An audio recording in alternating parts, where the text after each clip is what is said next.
What's up, everybody? As I take this time late, it's exactly 1:35 a.m. I can't help but think about things that's on my mind. I like to express how I feel. So basically, this video is just me venting, and I hope there's somebody out there that I can reach with my words. First off, I want to say, no matter what you go through in life, I know it's hard.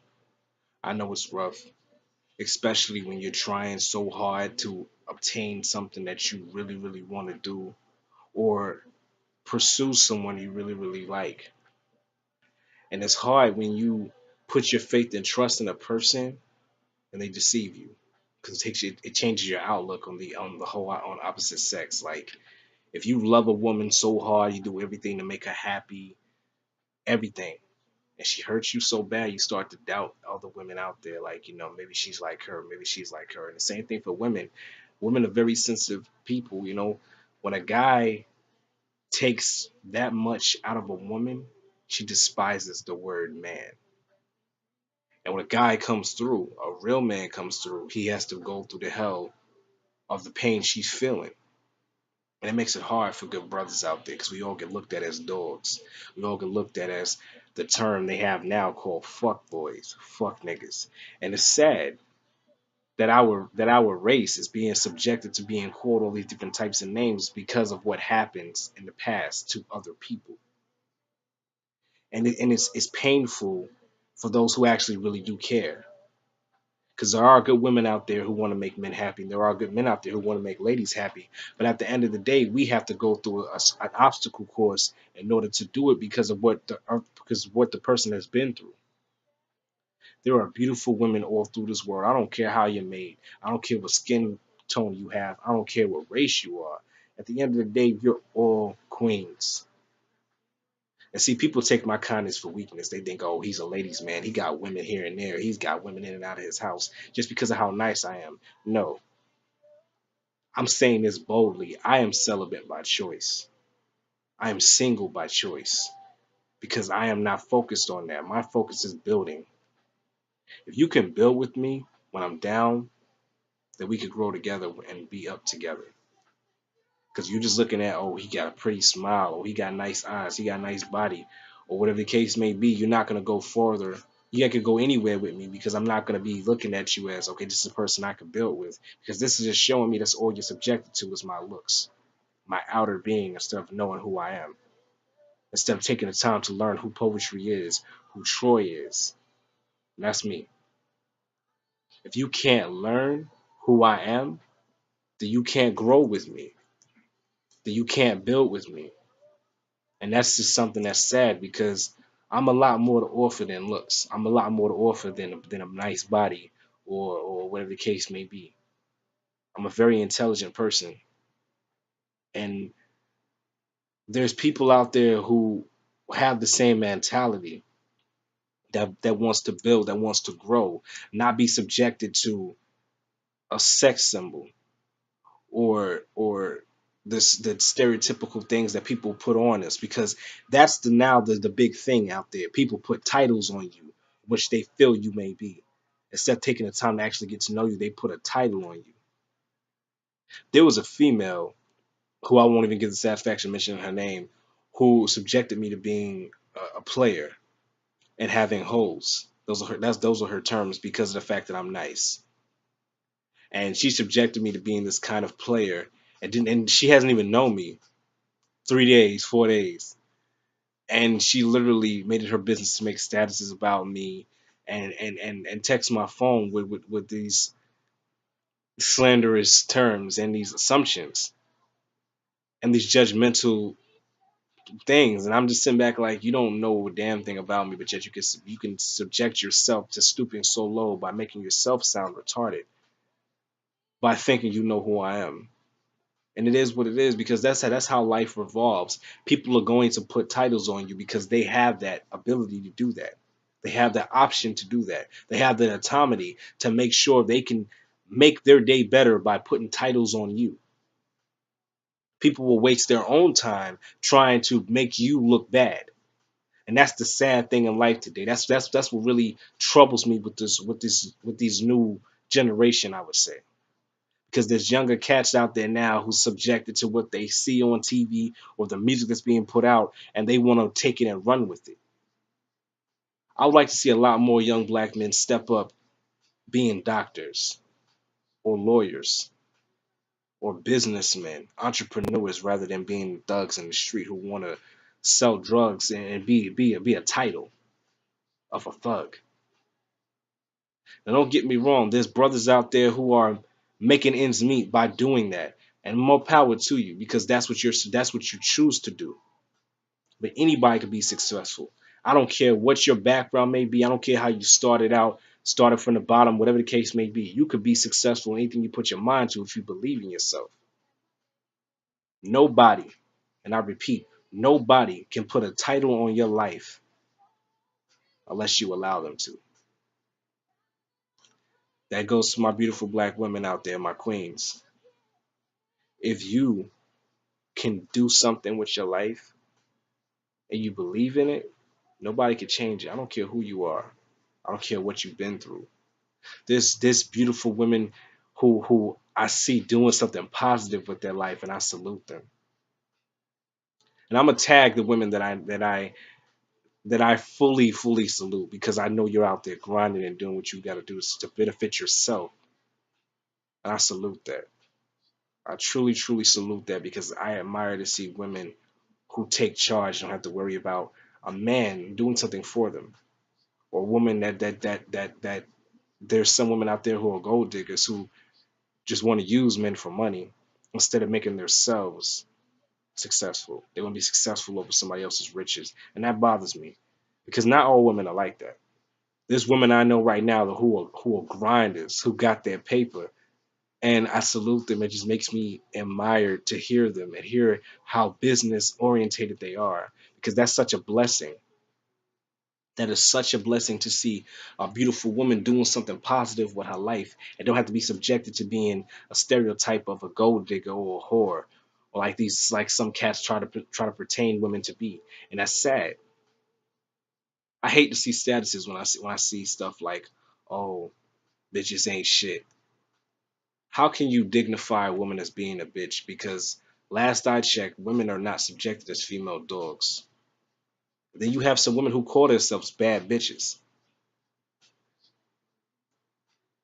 Now, correct me if I'm wrong, but I mean, that's the new thing. That's the new it term. That's my bitch. That's my bad bitch. But see, now they've upgraded it to change it to now best friend. Best friend's the new term. That's my best friend. That's my best friend. Ooh, yeah, that's my best friend type stuff. And it's funny because now dudes are using it. That's my best friend. And it is what it is. But I'd rather hear that than hear bitches. That's my bitch. You know what I'm saying? But hey, I'm not one to preach. Whatever you feel you need to call yourself and you're subjected to, more power to you. But I just look at things differently than most people, I would say. I guess that's why my circle is so small and people don't really know how to take poetry. People make their own assumptions about poetry. People point fingers at poetry and say, yo, poetry's this, poetry's that. Oh, poetry's this, poetry's that. Oh, I heard poetry slept with this person. I heard poetry slept with that person. I heard he got babies. I heard he's married. I heard a lot of stuff. But at the end of the day, I have no children. God has not blessed me yet to have children. God has not blessed me yet to find that one to marry and grow old with. I know she's out there. And when she comes in my life, I'm gonna be the happiest man in the world. Facebook's gonna get tired of seeing me because every day I'm be posting about her and about how happy I am and the blessings and the kids that coming up, the engagement, the wedding, the whole nine. I'm gonna really cherish whoever God blesses me with because you have to really understand how precious love is. Because there's a difference between making love and having sex, and people cannot seem to get that concept together. So I'm gonna break it down to you so it can forever be broken. Dig this. Any person can stick their dick in somebody, have sex, or put their pussy on someone to have sex. But it takes a real person to stimulate the mind before the body. Because you can make love to a woman just by asking her how her day was. You can make love to a woman just by finishing her sentence. You can make love to a woman just by being that thought into her mind, putting a smile on her face over the littlest things you do.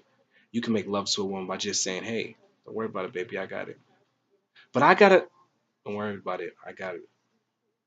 Well, I gotta go cook. Food's already made. Well, I gotta do the dishes. Don't worry about that either. I got it.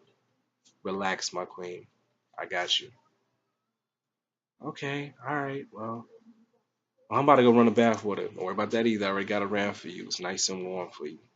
Enjoy yourself. See, if you can cater to a woman and stimulate her mind and make love to her thoughts, then you have the pleasure of exploring her body and being that person that she knows will take care of her body as well as her mind. Make love to her mind before you're trying to get into her drawers, player, because that's the problem. That's why people always fail, and you wonder why relationships don't last. Because everybody's looking at the looks and trying to get in between the legs instead of the mentality. Make love to her mind before you explore her body. Because if you could stimulate her mind, then she knows for a fact this man right here is going to cherish my body. And it's a lot more thrilling when you're able to lay there and share your body with a person that truly loves you, rather than a person that's just trying to stick their penis in you, or a woman that's just trying to get some dick. Let's just keep it 100. It's about trust. It's about sacrifice. It's about dedication. Because anybody can lay in the bed and for a couple of minutes or maybe even a couple hours if they're lucky, and then all that satisfaction comes out of their skeet out of them. But if you could really make love to that woman's mind and stimulate her thoughts every day with that woman, it's going to be a blessing. It's going to be monumental. It's going to be something you can just sit back and smile. And when you're truly in love and you know it's real, you can just smile at that person for no apparent reason. Just send that person a text randomly. I'm just thinking about you. Hey, just wanted to tell you I love you. Show up at that person's job and she's getting, she's standing there working and she sees you, she just lights up. Customers looking like, what the fuck?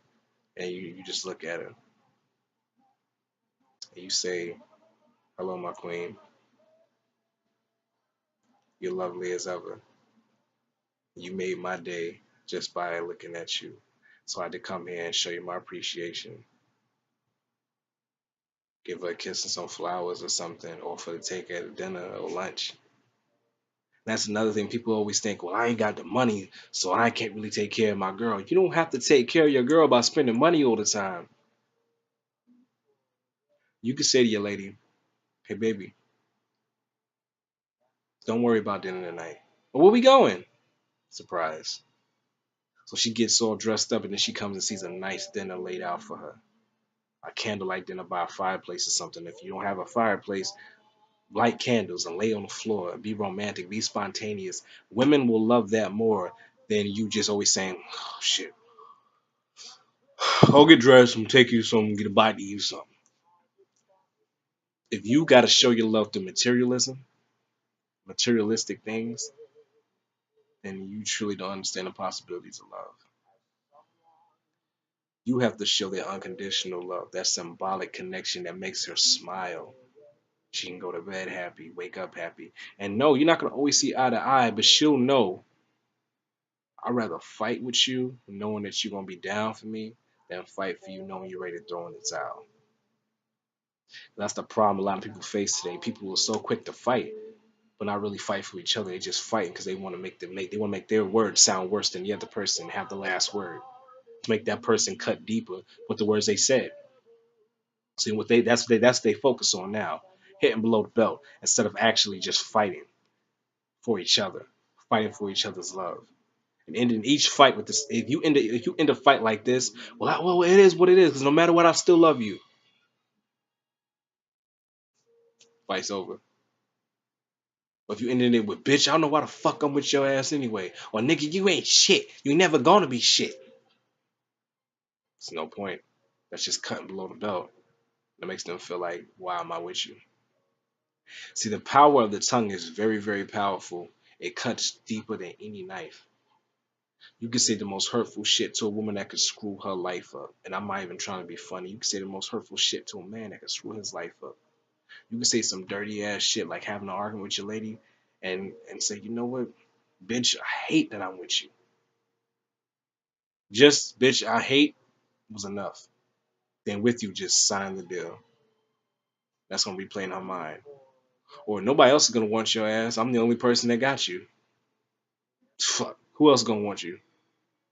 She gonna that's gonna fuck with them mentally. They gonna think, well, damn, who else would want me? Maybe I ain't shit.